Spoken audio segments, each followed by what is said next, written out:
Hey guys, what's happening? Wanted to talk on this one about boondocking, and had a couple people comment and just saying, well, could you talk a little bit more about boondocking on the trip, and how did it go, and did you learn anything new, and do you have any advice or suggestions for other people? So I thought that's a great question. I'll just talk about my experience boondocking on this trip, and how did things go, and what new things did I learn. So really for me, what I learned the most on this trip was just being comfortable with boondocking, being comfortable with staying places, and being very comfortable about everything. And I basically had my house on wheels, and everywhere I go, it goes with me.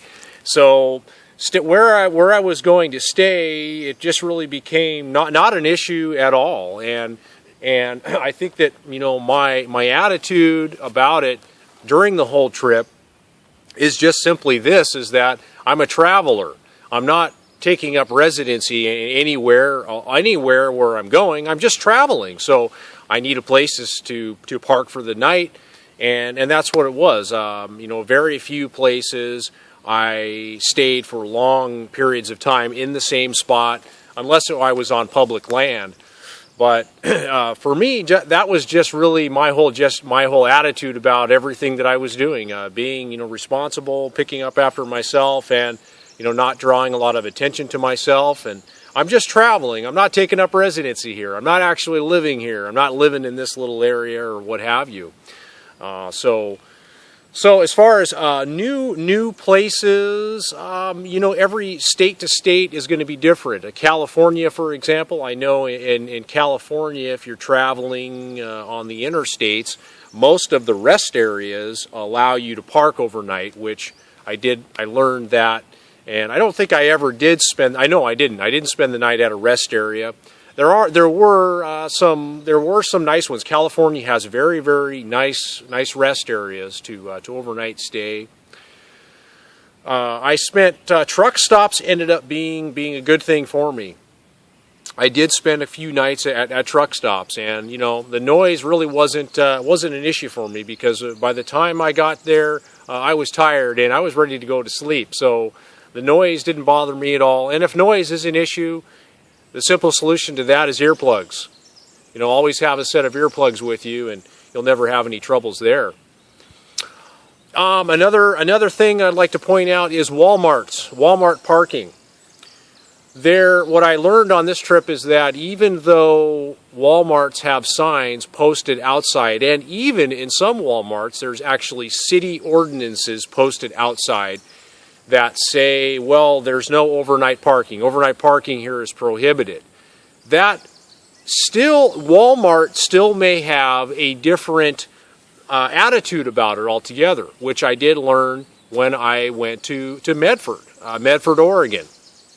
When I went to Medford, Oregon, there was city ordinance signs posted in the Walmart parking lot prohibiting overnight parking. I'm not going to read it to you because one of you might try to throw me in prison or something. Let's see if we can get a close-up of this sign. You may not be able to read it. Anyways, it's a city ordinance. It says no overnight parking of RVs. So when I first arrived there, I saw several RVs scattered in the back 40 in the parking lot. Well, probably more like the front 40. And so I thought, okay, well, it's kind of interesting. I wonder what's going on here. There's signs posted saying no overnight parking. So I went up and approached a couple that was actually from Maine that was out traveling around and had a Class A, and I started talking to them, and I said, so, what's the deal? I mean, I see people parked here. Is it okay to spend the night? And he's like, well, yeah, we spent the night here, and we did talk to the people. We did talk to the people inside the store, and they said that we don't really we really don't care about that, or whatever. It wasn't really a concern. Well, it wasn't an issue to the managers at this store.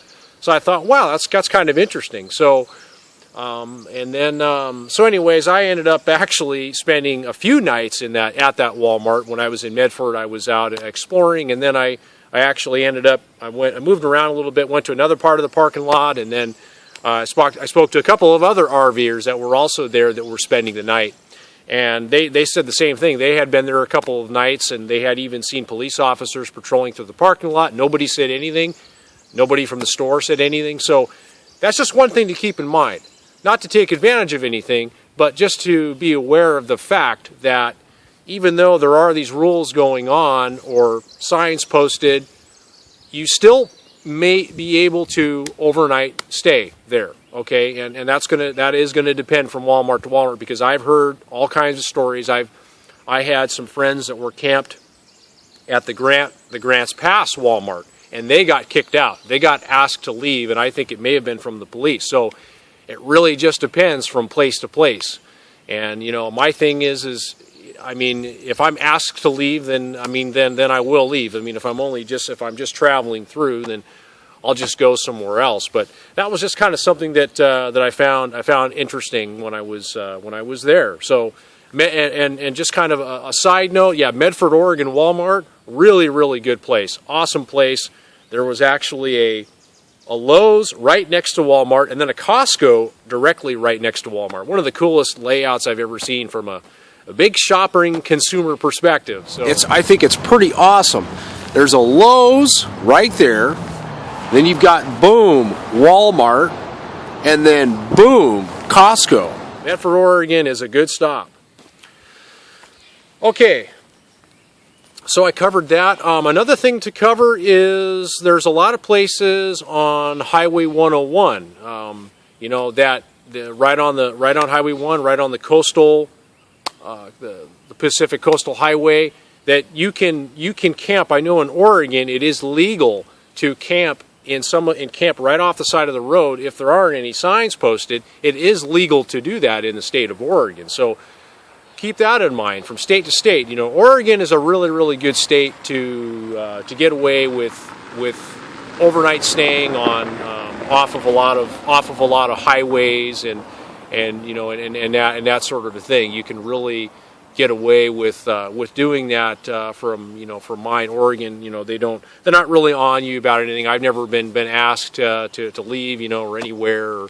You know, as long as you're not drawing a lot of attention to yourself, and that to me is the whole idea with it is, you know, you're not drawing a lot of attention to yourself. You're not running, you know, generators late at night or early in the morning. You're keeping it quiet and simple, and you know you're minding your own business. The other places, of course, a lot of these places that I'm talking about, a lot of you probably already know about, but for those of you who don't, I'll just refresh them. But casinos are always a great place to spend the night. Some of them ask you to check in. The one that I went to in California, they do require that you check in. And so what is checking in? That means you walk in and you talk to security, and they want the information on your vehicle. They may want your driver's license number. Not that they're running any background checks or anything. They're just, you know, getting some information from you. And when they do that, generally they will also patrol the area during the night while you are sleeping. So I think that's a win-win situation right there. So casinos are always one of my favorite places.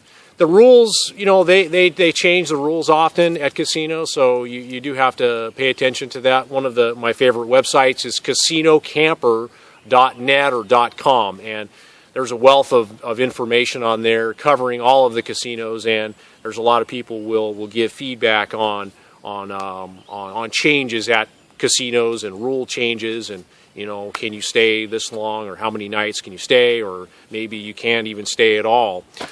So that's another place to think about. And then, of course, you know, the obvious is public land, free public land, 14 days camping. The freecampsites.net website, I found that to be the most useful. And I found it to be very useful because it really streamlined the process very simple. I could go to that one website, and I could also obtain weather information. And that is a big deal. That was a big deal for me when I was traveling, especially when I was going from north to south, migrating north. I didn't want to be in 20, 30 degree weather. So when the places, it will show you a picture, it will show you what the weather is, and it does give you a weather report. But I found that to be a really, really great resource. And it was interesting when I was in Quartzsite at the RTR, there was the owner from freecampsites.net was there, and she was handing out koozies, the freecampsites.net blue koozies for drinks and stuff, 12-ounce drinks or what have you, cans. So that was really, really cool that that she was there, and so there's a real wealth of information on that website, and people, and it really does get updated. It's very very busy. People are commenting on there and giving updates and feedback of places that they have stayed at, and really keeping that website going. So that's a really, really terrific wealth and source of information. There are a couple of others with the public lands, but I really did find that one to be the most useful. And they also have a new one. It's a dump sites or free dump sites or dumpstations.net. They've also started that one, and that is really, really, really important. But the other thing that I'll say with boondocking is that, honestly, guys, if you ask me, a lot of it is just getting out there and understanding the lay of the land. When I went down to Yuma and I went down to that area, I know where every place, I know where all the places are. I know where to dump the tanks. Of course, those things can change from here and then, but it's really just getting out there and getting a lay of the land and understanding where things are and understanding where this road is, and really just understanding where things are. And because I know next time, I mean, when I go south again, like, I know where I'm going to go, and I know where I'm not going to go, and I know where I'm going to stay and everything. So I think that when you are traveling, always keep that in mind too, that it's your first time. Of course, that's all part of the adventure, right? And it is part of the adventure. It's fun to go and check out places and go places you've never been, but a lot of it is going to be just it's traveling through and really understanding where these places are, and the next time you go through, it's like you're gonna be really excited because you're gonna look forward to going back to that spot and then